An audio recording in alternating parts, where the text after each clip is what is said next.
आप सभी को मेरा सादर नमस्कार। चलिए आज हम नेताजी सुभाष चंद्र बोस के बारे में जानते हैं। भारतीय स्वतंत्रता संग्राम के महानायक नेताजी सुभाष चंद्र बोस की जयंती 23 जनवरी को पराक्रम दिवस के रूप में मनाया जाता है। तुम मुझे खून दो, मैं तुम्हें आज़ादी दूंगा, जय हिंद जैसे नारों से आज़ादी की लड़ाई को नई ऊर्जा देने वाले नेताजी सुभाष चंद्र बोस का जन्म 23 जनवरी 1897 को ओडिशा के कटक शहर में हुआ था। देश की स्वाधीनता आंदोलन के नायकों में से एक नेताजी की जीवनी, उनके विचार और उनका कठोर त्याग आज के युवाओं के लिए बेहद प्रेरणादायक है।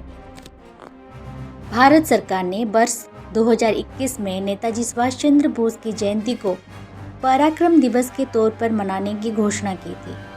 करिश्माई नेतृत्व वाले सुभाष चंद्र बोस के नारों ने स्वतंत्रता आंदोलन और जनता में जबरदस्त जान फूंकी थी। तुम मुझे खून दो, मैं तुम्हें आज़ादी दूंगा और जय हिंद ऐसे नारे थे जिन्होंने आज़ादी की लड़ाई को तेज किया और उसे धार दी। बचपन से ही वो पढ़ाई के काफ़ी तेज थे। स्कूल के दिनों से उनका राष्ट्रवादी स्वभाव सबको नजर आता था। स्कूलिंग के बाद उन्होंने कोलकाता के प्रेसिडेंसी कॉलेज में दाखिला लिया, लेकिन उग्र राष्ट्रवादी गतिविधियों के कारण उन्हें निकाला दिया गया। इसके बाद वे इंजीनियरिंग की पढ़ाई के लिए कैम्ब्रिज यूनिवर्सिटी चले गए। नेताजी ने आज़ादी की जंग में शामिल होने के लिए भारतीय सिविल सेवा की आरामदेह नौकरी को भी ठुकरा दी थी। भारतीय सिविल सेवा परीक्षा में उनकी रैंक 4 थी। किसी भी भारतीय के लिए सिविल सेवक का पद बेहद प्रतिष्ठित होता है, लेकिन नेताजी ने अपना शेष जीवन भारत को ब्रिटिश औपनिवेशिक शासन से मुक्त कराने में समर्पित करने का फैसला लिया। 1919 में हुए जालियांवाला बाग कांड ने उन्हें इस कदर विचलित कर दिया कि वो आज़ादी की लड़ाई में कूद पड़े। अंग्रेजों के खिलाफ आवाज़ उठाने के लिए उन्हें कई बार जेल में डाला गया, लेकिन देश को आज़ाद कराने का उनका निश्चय और दृढ़ होता चला गया। अंग्रेजों से भारत को आज़ाद कराने के लिए नेताजी ने 21 अक्टूबर 1943 को आज़ाद हिंद सरकार की स्थापना करते हुए आज़ाद हिंद फौज का गठन किया।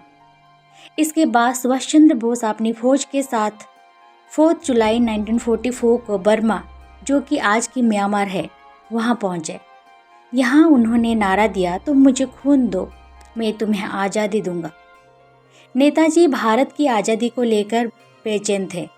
उन्होंने जन जन में आज़ादी के संघर्ष के लिए अलग जगह दी थी।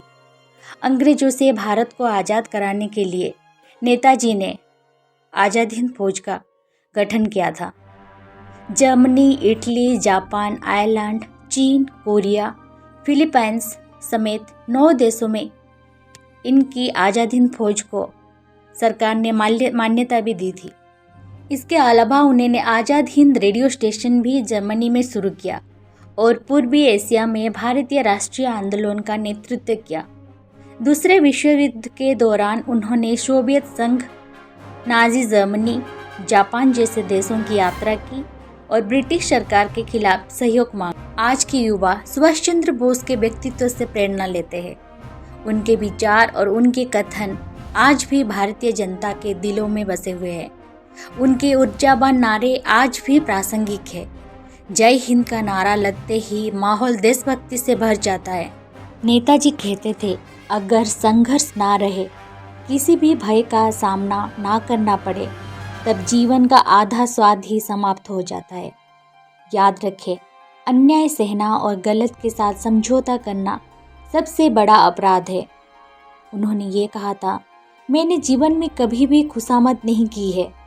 दूसरों को अच्छी लगने वाली बातें करना मुझे नहीं आता। कष्टों का, निसंदेह का एक आंतरिक नैतिक मूल्य होता है। मुझे ये मालूम नहीं कि स्वतंत्रता के इस युद्ध में हम में से कौन कौन जीवित बचेंगे, परंतु मैं ये जानता हूँ कि अंत में विजय हमारा ही होगी।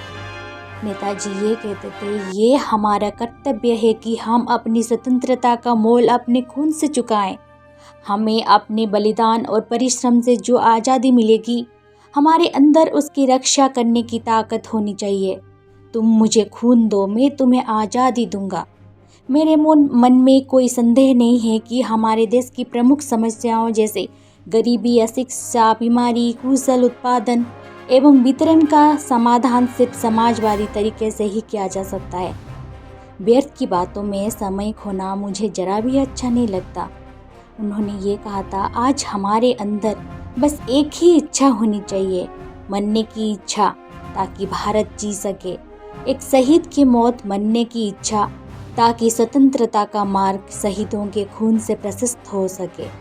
राष्ट्रवाद मानव जाति के उच्चतम आदर्श सत्य, शिव और सुंदर से प्रेरित है। भारत में राष्ट्रवाद ने एक ऐसी सृजनात्मक शक्ति का संचार किया है जो सदियों से लोगों के अंदर सुसुप्त पड़ी थी। यदि आपको अस्थायी रूप से झुकना पड़े तब वीरों की भांति झुकना। समझौता परस्ती सबसे बड़ी अपवित्र वस्तु है। उन्होंने ये कहा था, संघर्ष ने मुझे मनुष्य बनाया है। मुझ में आत्मविश्वास उत्पन्न हुआ जो पहले नहीं था।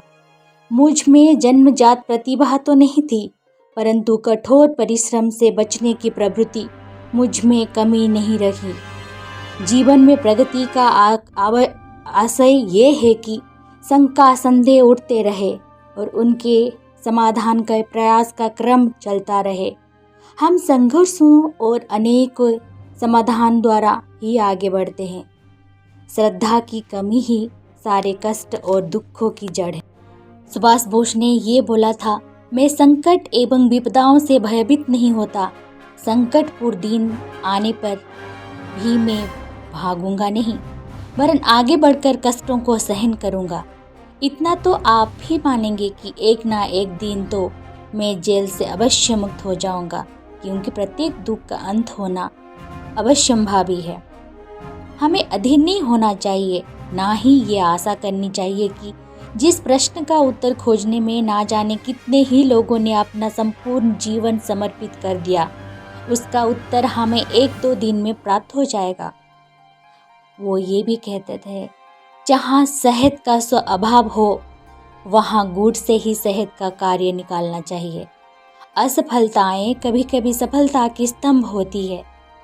सुबह से पहले अंधेरी घड़ी अवश्य आती है। बहादुर बनो और संघर्ष जारी रखो, क्योंकि स्वतंत्रता निकट है। समय से पूर्व की परिपक्वता अच्छी नहीं होती, चाहे वो किसी वृक्ष की हो या व्यक्ति की। उसकी हानि आगे चलकर भुगतनी ही होती है। नेताजी सुभाष चंद्र बोस ये कहते थे, हमें केवल कार्य करने का अधिकार है, कर्म ही हमारा कर्तव्य है। कर्म के फल का स्वामी है हम नहीं। कर्म के बंधन को तोड़ना बहुत कठिन कार्य है। मैंने अपने छोटे से जीवन का बहुत सारा समय व्यर्थ में ही खो दिया। माँ का प्यार सबसे गहरा होता है, स्वार्थ रहित होता है। इसको किसी भी प्रकार नापा नहीं जा सकता। उन्होंने ये कहा था, एक सैनिक के रूप में आपको हमेशा 3 आदर्शों को संजोना और उन पर जीना होगा, निष्ठा, कर्तव्य और बलिदान। जो सिपाही हमेशा अपने देश के प्रति वफादार रहता है, जो हमेशा अपना जीवन बलिदान करने के तैयार रहता है, वो अजय है। अगर तुम भी अजय बनना चाहते हो तो इन 3 आदर्शों को अपने हृदय में समाहित कर लो। उन्होंने ये भी कहा था, हमारी राह भले ही भयानक और पथरीली हो, हमारी यात्रा चाहे कितने भी कष्टदायक हो, फिर भी हमें आगे बढ़ना ही है। सफलता का दिन दूर हो सकता है, पर उसका आना अनिवार्य है। परीक्षा का समय निकट देखकर हम बहुत घबराते हैं, लेकिन एक बार भी ये नहीं सोचते कि जीवन का प्रत्येक पल परीक्षा है। ये परीक्षा ईश्वर और धर्म के प्रति है। स्कूल की परीक्षा तो 2 दिन की है, परंतु जीवन की परीक्षा तो अनंत काल के लिए देनी होगी।